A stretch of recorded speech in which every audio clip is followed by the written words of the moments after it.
নারদকে সম্মান করে, কারণ নারদ তো এদের কথা ওদের, ওদের কথা ওদের, কাজ তো এই দেবতার কথা, হ্যাঁ ওষুধের, ওষুধের কথা দেবতাদের। এই জন্য দুই পক্ষে ওনার খুব ভালোবাসে। আসুন আসুন বসুন। হ্যাঁ নারদ, একটা কথা বলছিলাম, এই যে এই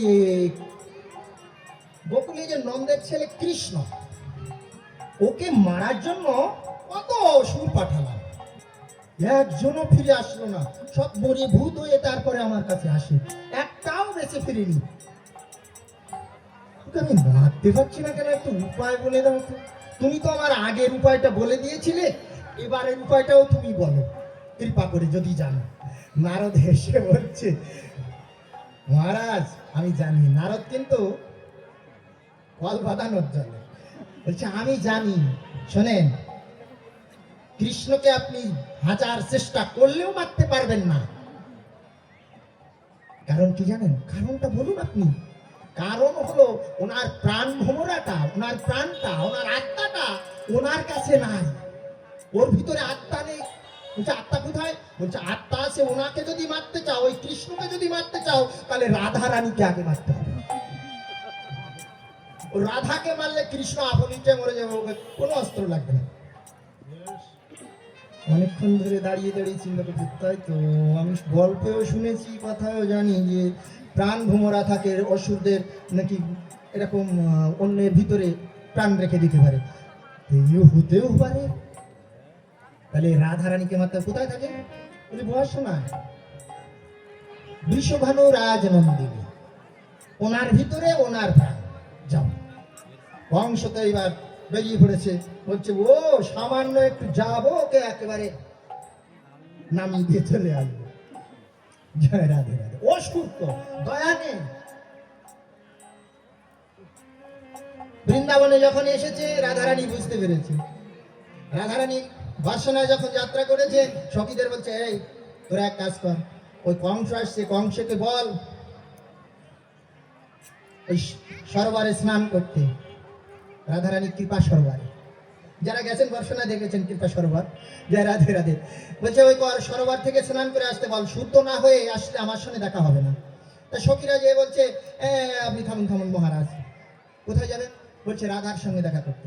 বলছে রাধার সঙ্গে দেখা করতে হলে স্নান করে শুদ্ধ হয়ে তারপরে যেতে হবে। আপনি স্নান করে শুদ্ধ হয়ে আসুন, তারপরে দেখা হবে। রাধারানী তার আগে কৃপা করে রেখে দিয়েছে সরোবরে কংসের জন্য। রাধে রাধে। কংস যে যখনই ডুব দিয়েছে, কংসী হয়ে মানে মেয়ে ছেলে হয়ে গেছে। জয় রাধে। সব ভুলে গেছে, অসুরত্ব ভুলে গেছে। শোনেন, প্রেম সরোবরে গেলে কি হয়? ভক্তের কাছে গেলে অভক্ত অসুর সাধু হয়। নিজের সেই পুরুষত্ব ভুলে যেয়ে ও মেয়ে ছেলে হয়ে একেবারে করজোড়ে যে রাধারানীর সম্মুখে দাঁড়িয়েছে, রাধে কৃপা করে আমাকে চরণের দাসী করে দাও, আমাকে কাজ দাও, কর্ম দাও, আমি কর্ম চাই, তোমার সেবা করতে চাই। বলছি এখানে তো সব সেবার ভাগ হয়ে গেছে, একটা সেবা বাকি আছে, ওই গোশালা, গোশালায় তোমাকে দিলাম, যাও। কংস রাধার কৃপা নিয়ে ওই গোশালায় গরু গোয়াল পুষ্কার করে। জয় রাধে রাধে। রাধা রানীর কৃপা। বহুদিন হয়ে যাচ্ছে, কৃষ্ণ দয়াময় এসে বলছে, রাধে কংসকে তুমি মুক্ত করে দাও। কেন প্রভু? জয় রাধে রাধে। কংসকে যদি তুমি মুক্ত না করে দাও, তাহলে তো আমার লীলা হবে না। ওকে তো বধ করবার জন্য আমি এসেছি, তুমি ওকে কৃপা করেছ, তুমি ওকে ফিরিয়ে দাও। রাধারানী অনেক চিন্তা ভাবনা করে বললো, তাই তো পুনমসিকাগমন। রাধে রাধে।